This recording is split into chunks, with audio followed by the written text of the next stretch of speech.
കാസർഗോഡ് സർക്കാർ പരിപാടി തടസ്സപ്പെടുത്തി വർഗീയ സംഘർഷത്തിന് ശ്രമമെന്ന് ആരോപണം.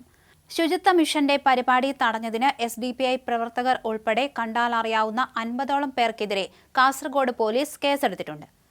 ഉളിയത്തടുക്കയിലെ മധൂർ പഞ്ചായത്ത് ഓഫീസിന് മുന്നിൽ കഴിഞ്ഞ ദിവസം ഉച്ചയോടെയാണ് സംഭവം. ജുമാ നിസ്കാര സമയത്ത് പരിപാടി സംഘടിപ്പിക്കുന്നത് എന്തിനാണെന്ന് ചോദ്യം ചെയ്താണ് സ്ത്രീകളടക്കം ഒരു കൂട്ടം ആളുകൾ സംഘർഷമുണ്ടാക്കാൻ ശ്രമിച്ചത്. സർക്കാരിന്റെ ശുചിത്വ മിഷൻ പരിപാടിയാണെന്ന് സംഘാടകർ അറിയിച്ചെങ്കിലും പ്രതികൾ സംഘർഷാവസ്ഥ സൃഷ്ടിക്കാൻ ശ്രമിച്ചെന്നാണ് കേസ്.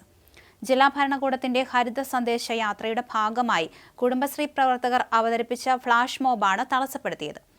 വെള്ളിയാഴ്ച ഉളിയത്തടുക്ക ടൗണിൽ വച്ചാണ് കുടുംബശ്രീയുടെ ഫ്ളാഷ് മോബ് അവതരണം ഒരു സംഘം ആളുകൾ തടഞ്ഞത്.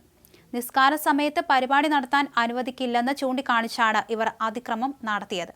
പുറത്തുവന്ന ദൃശ്യങ്ങൾ പ്രകാരം SDPI പ്രവർത്തകരാണ് സ്ത്രീകൾക്ക് നേരെ ആക്രോശിക്കുകയും ഭീഷണിപ്പെടുത്തുകയും അസഭ്യം പറയുകയും പാഞ്ഞെടുക്കുകയും ചെയ്തത്. ലഹരി അടിപിടി കേസുകളിൽ പ്രതികളായവരും ഈ പ്രശ്നമുണ്ടാക്കിയ സംഘത്തിൽ ഉണ്ടായിരുന്നുവെന്ന് കാസർഗോഡ് പോലീസ് അറിയിച്ചു. സംഭവത്തിൽ കുടുംബശ്രീ പ്രവർത്തകരിൽ നിന്ന് പോലീസ് മൊഴി രേഖപ്പെടുത്തിയതിന് പിന്നാലെയാണ് പ്രതികൾക്കെതിരെ കേസെടുത്തത്. പ്രതികൾക്കെതിരെ ജാമ്യമില്ല വകുപ്പ് പ്രകാരം കേസെടുത്ത പോലീസ് സമൂഹത്തിൽ ലഹളയുണ്ടാക്കാൻ പ്രതികൾ ബോധപൂർവം ശ്രമിച്ചെന്ന് FIR-ൽ വ്യക്തമാക്കുന്നു. ജില്ലാ ശുചിത്വ മിഷനും കുടുംബശ്രീ ജില്ലാ മിഷനും ജില്ലാ ഭരണകൂടവുമായി സഹകരിച്ചാണ് ഈ ബോധവൽക്കരണ പരിപാടി സംഘടിപ്പിച്ചത്. 2025 തദ്ദേശ സ്വയംഭരണ സ്ഥാപനങ്ങളിലേക്കുള്ള തെരഞ്ഞെടുപ്പിൽ ഹരിതചട്ടങ്ങൾ ഉറപ്പാക്കുക എന്നതായിരുന്നു ഹരിത സന്ദേശയാത്രയുടെ പ്രധാന ലക്ഷ്യം.